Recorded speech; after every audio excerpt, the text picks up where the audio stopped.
ایک تعبیر ہے یہ اس کی جبروت. میں نے آپ کو بتایا تھا صفات قہریہ کو بھی کہتے ہیں،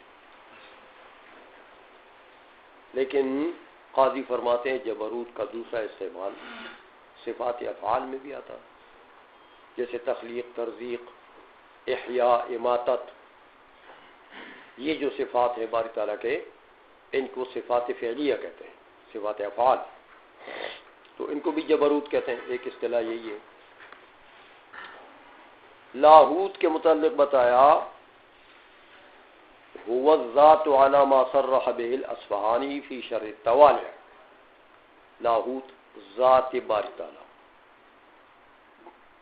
سمجھائیے.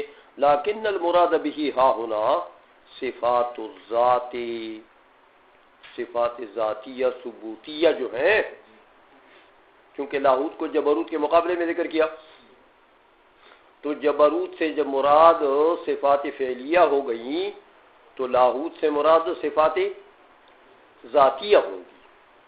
تو صفات ثبوتیہ ذاتیہ 7 یا 8 جو آپ پڑھ چکے ہیں شرح عقائد میں، تو وہ ماتریدیہ کے نزدیک 8 ہیں اور اشاعرہ کے نزدیک 7 ہیں. وہ صفات ثبوتیہ مراد ہیں، جیسے حیات ہے، علم ہے، بصر ہے، قدرت ہے، مشیت ہے، کلام ہے، ارادہ ہے. تو تکوین ہے ماتریدیہ کے نزدیک. اشاعرہ تو تکوین نہیں مانتے. چلو ذوات العوارف، بتایا تھا میں نے کہ یہ صفت کی اضافت موصوف کی طرف ہو، یعنی العطیات السائلہ. یقال ظرف الدمع، ظرف الدمع آنسو بہ گیا، ظرف الدمع سالا بہ گیا. والعوارف جمع عارفۃ وہی العطیۃ، عارفۃ کی جمع ہے اور عارفہ عطیہ کو کہتے ہیں. تو عوارف بمعنی عطیات اور یہ زوارف بمعنی سائلہ، یعنی العطیات السائلہ صفت کی اضافت موصوف کی طرف نا. والمراد بها الوجودات الخاصۃ، یہاں مراد اس سے وجودات خاصہ ہے. وما يتبعها من الکمالات كذا حققه السید السند رحمہ اللہ.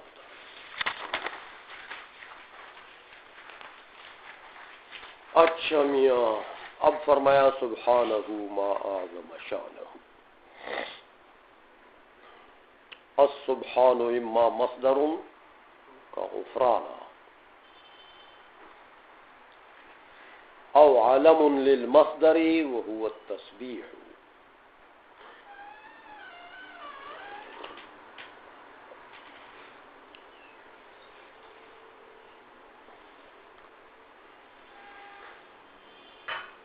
فرماتے میاں سبحانہ ما اعظم شانہ.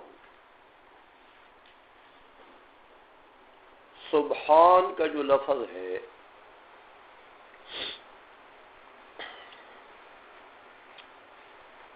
ایک تو اس میں اغلاق ہے صرفی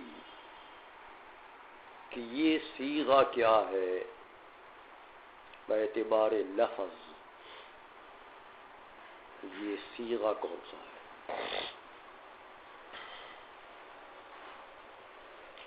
دوسرا نحوی اغلاق ہے کہ یہ ترکیب میں کیا واقع ہے،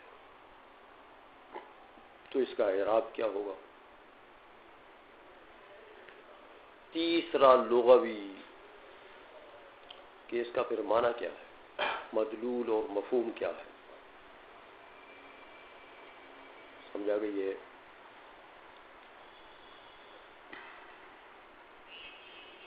یہ 3 باتیں یہاں پر ہیں. تو فرماتے ہیں کہ اپنے مادے کے اعتبار سے، صیغے کے اعتبار سے اس میں 3 اقوال ہیں. یہ منہیہ میں ذرا مزید وضاحت کریں گے.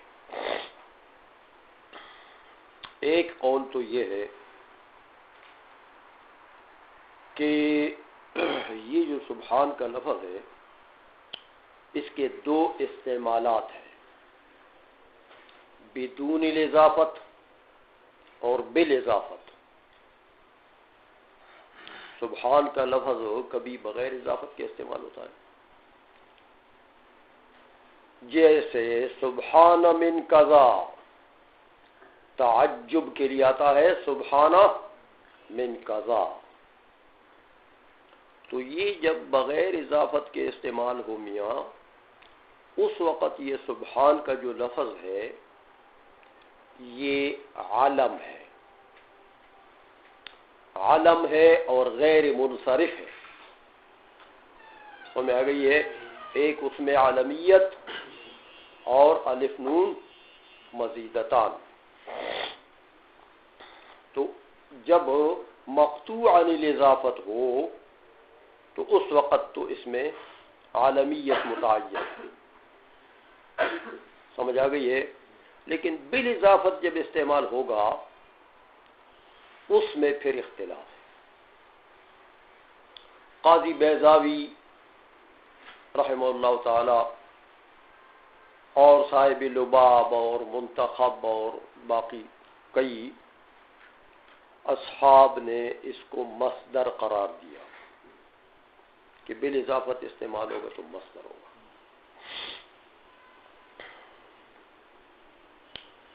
سیبوے نے کہا نہیں، اس میں مصدر ہوگا۔ سمجھا گئی ہے؟ امام فخر الدین رازی رحمۃ اللہ علیہ اور صاحب کشاف نے علامہ زمخشری نے کہا کہ نہیں، عالم مصدر ہوگا۔ تو بالاضافت استعمال ہو تو اس میں پھر یہ تین اقوال ہیں۔ سمجھا گئی؟ یہ مصدر ہے۔ سیبوے کا قول ہے کہ یہ اس میں مصدر ہے، اور علامہ فخر الدین رازی رحمۃ اللہ علیہ اور صاحب کشاف وغیرہ کا قول ہے کہ یہ عالم مصدر ہے۔ سمجھا گئی ہے؟ یہ تین اقوال ہیں، لیکن مصدر جو ہے آپ پڑھ چکے ہیں کہ مصدر میں حدثی معنی ہوتا ہے، اپنے فعل کے لیے مفعول مطلق واقع ہو سکتا ہے، اور وہ مشتق منہ ہوتا ہے۔ مصدر یہ تین خاصے ہیں مصدر کے: حدثی معنی پر دلالت، اپنے فعل کے لیے مفعول مطلق، اور مشتق منہ بنتا ہے۔ اس میں مصدر جو ہے وہ مشتق منہ نہیں بنتا۔ سمجھ میں آ گئی ہے؟ اور گویا کہ باقی مفعول مطلق بھی واقع ہو سکتا ہے، اور حدثی معنی بھی اس میں پایا جاتا ہے کہ وہ اسم ہے نا مصدر کے لیے، لیکن وہ مشتق منہ نہیں بنتا، اور مصدر مشتق منہ بھی بنتا ہے۔ عالم مصدر جو ہے وہ مشتق منہ وہ بھی نہیں بنتا۔ سمجھ میں آ گئی ہے؟ لیکن عالم مصدر میں کبھی، ہمیشہ نہیں، کبھی اس میں عالمیت تقدیری بھی پائی جاتی ہے، جہاں کہیں وہ غیر منصرف ہو، لیکن اسباب منع صرف میں سے ایک سبب ایسا موجود ہو جو دو کے قائم مقام نہ ہو، تو اس وقت اس میں پھر عالمیت تقدیری پڑھ چکے ہو تم۔ عالمیت کی دو قسمیں ہیں، ایک عالمیت محققہ کافی یاد ہے، اور ایک عالمیت تقدیری، جیسے عمر میں عالمیت تقدیری ہے نا، تو اس وقت بھی پھر وہ عالمیت تقدیری عالم مصدر میں نکالتے ہیں، لیکن ہمیشہ ایسا نہیں ہوتا۔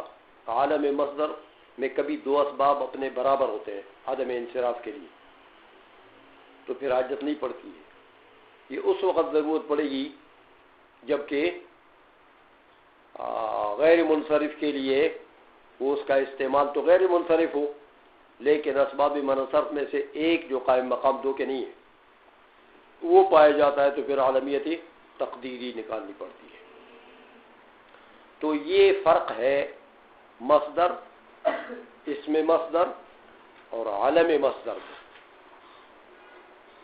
سمجھ میں آ گئی ہے؟ اب جو حضرات فرماتے ہیں کہ یہ مصدر ہے، ان پر اعتراض ہوتا ہے کہ میاں مصدر ہے تو یا یہ مصدر مجرد کا ہوگا یا مزید کا ہوگا۔ ملاسن میں کچھ نہ کچھ آپ کو یاد ہے، اگر تو یہ باتیں کچھ نہ کچھ گزری ہیں، اگرچہ یہاں کچھ فرق ہے۔ تو مجرد کا مصدر ہو تو مجرد آتا ہے سبحہ، سبحہ۔ تو سبحان اگر مجرد کا مصدر ہے تو سبحہ ہوگا، تو سبحہ کے تو معنی آتے ہیں میاں ایک، سبحہ معنی طارا، سبح الطائر یعنی طار الطائر، چڑیا اڑ گئی ہے، سمجھ آ گئی ہے؟ اور ایک سبح کا معنی ہے ذہب فی الارض وبعد، زمین میں جاتے جاتے بہت دور چلا گیا، سمجھ آ گئی ہے؟ یہ سبح کے معانی ہے۔ تو میاں یہ معانی تو یہاں پر مراد لینا، کیونکہ یہ تو خطبہ ہے، صفات کمالیہ کا ذکر باری تعالیٰ کا ہونا چاہیے، تو یہ تو الٹا صفت نقصان ہے۔ سمجھا گئی ہے کہ باری تعالیٰ اڑتا ہے، وہ تو جسم ماننا پڑے گا میاں، تو وہ تو الٹا کفر ہے۔ یا زمین میں چلتا ہے تو پھر جسم ماننا پڑے گا، الیاذ باللہ۔ اس لیے یہ مصدر مجرد سے تو نہیں ہو سکتا، کہ مجرد والے معانی یہاں پر مناسب نہیں ہے، نقصان ہے۔ اور یہ مقام ہے خطبے کا، خطبے میں صفات کمالیہ کا ذکر ہوتا ہے۔ دوسری بات یہ ہے کہ اگر یہ مصدر ہے تو مصدر پھر مزید کا، مجرد کا تو نہیں ہو سکتا، تو مزید کا ہے میاں، تو مزید تسبیح آتا ہے کہ شاید یہ سبح یسبح باب تفعیل کے لیے مصدر ہو، سمجھ آ گئی ہے؟ تو یہ جو ہے یہ بھی بات مناسب نہیں ہے۔ اس کی وجہ یہ ہے کہ آپ پڑھ چکے ہیں قوانین صرف میں کہ مزید کے جو مصادر ہیں ان کے اوزان قیاسی ہیں، ہر باب کے اوزان قیاسی ہیں۔ تو باب تفعیل کے لیے 3 وزن قیاسی ہیں، تفعیل، تفعلۃ، فعال، جیسے کذاب، یہ 3 اوزان آتے ہیں۔ تو یہ سبحان تو ان میں سے 3 اوزان میں سے کسی وزن میں بھی نہیں ہے، لہذا مزید کا بھی مصدر نہیں ہو سکتا۔ سمجھ آ گئی ہے؟ تو میاں نہیں مجرد کا مصدر بن سکتا ہے نہ مزید کا مصدر بن سکتا ہے، تو آخر کس کا مصدر ہوگا؟ یہ سوال جو لوگ مصدر مانتے ہیں اس کو، ان کے اوپر یہ سوال ہوتا ہے۔ تو انہوں نے جواب یہ دیا کہ میاں یہ مزید کا مصدر ہے، مزید کا مصدر ہے اور باب تفعیل کا ہے۔ اب تم کہو گے کہ اس کے تو 3 اوزان مقرر ہیں، قیاسی ہیں، اور وزن ہے نہیں، سمجھ آئیے؟ تو اس کا جواب انہوں نے یوں دیا کہ میاں ایسا نہیں ہے کہ تمام مزید کے تمام مصادر جو ہیں وہ قیاسی ہیں، ایسا نہیں ہے۔ ہاں یہ جو صرف نحو علوم عربیہ کے قواعد ہوتے ہیں یہ اکثر ہی ہوتے ہیں، کلیہ نہیں ہوتے۔ منطق اور حکمت کے قواعد جو ہیں وہ کلیہ ہوتے ہیں، وہ کلیات ہوتی ہیں. تو صرف اور نحو میں تو آپ پڑھتے ہیں کہ اس قانون کے خلاف آ گیا تو کہتے ہیں یہ شاذ ہے، تو اس کے خلاف تو آ سکتا ہے. لہذا ہم کہتے ہیں یہ باب تفعیل کا مصدر ہے. تم نے جو کہا کہ اس کے مصادر قیاسی ہیں، ہم کہتے ہیں اس کے اکثر مصادر قیاسی ہیں، کل کے کل قیاسی نہیں ہے میاں، وہ اکثر یہ قاعدہ ہے. تو اگر بعض اس کے خلاف آ جائیں تو یہ قاعدہ صرفیہ کے خلاف ہو نہیں ہے میاں. لہذا یہ اسی تفعیل کا مصدر سبحان. سمجھ آئیے؟ تو تسبیح کے معنی میں یہ جواب دیا انہوں نے، لیکن میں جواب تو دے دیا، تو یہ پھر مصدر جو ہے وہ گویا کہ قیاسی مصدر تو نہ ہوا، کیونکہ قیاسی تو اکثر قواعد ہو گئے، اس کے اکثر مصادر اس کے قیاسی ہو گئے. تو اس پر اعتراض یہ تو ہے کہ یہ قیاسی مصدر نہیں ہے تو پھر سماعی ہوگا نا. قیاسی نہ ہو تو پھر کیا ہوتا ہے؟ سماعی. تو سمع کے اوپر تو نقل چاہیے. تم اگر اس کو سماعی مصدر قرار دو گے تو سماعی کیا ہوتا ہے؟ منقول عنہ ہوتا ہے کسی صاحب لغت سے، گویا کہ نقل چاہیے. تو نقل تو اس پر ہے نہیں کہ یہ باب تفعیل کا مصدر ہے. تو اس لیے یہ مصدریت کا جو دعویٰ ہے، یہ دعویٰ تو ہے لیکن دلیل اس کی کمزور ہے. سمجھ میں آ گئی ہے؟ سیبوئے نے کہا کہ یہ اسم مصدر ہے، اسم مصدر. سمجھ آ گئی ہے؟ اور یہ مصدر ہے، مصدر کا نام ہے، تسبیح کا نام ہے. یہ مصدر نہیں ہے، مصدر کے لیے تسبیح کے لیے یہ اسم ہے. سمجھ میں آ گئی ہے؟ تو گویا کہ اس کا مدلول، سبحان کا مدلول کیا ہے؟ تسبیح، اور یہ اس کا اسم ہے. اور اس میں مصدر اور مصدر میں فرق بتا دیا میں نے، یاد ہے؟ تیسرا قول جو عالم مصدر کا ہے کہ یہ عالم ہے، سبحان یہ عالم ہے، تو عالم بھی بنے گا تسبیح کے لیے. سمجھ میں آ گئی ہے؟ جو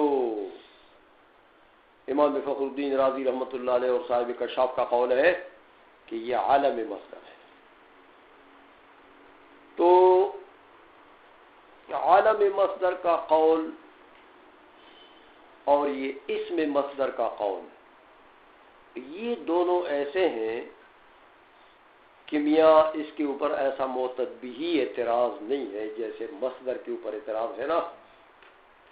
تو ایسا کوئی معتبی اعتراض ہو ان دو اقوال کے اوپر نہیں ہے. لہذا عالمیت کا بھی احتمال ہے اور اسم مصدر کا بھی احتمال ہے، لیکن ان دونوں میں پھر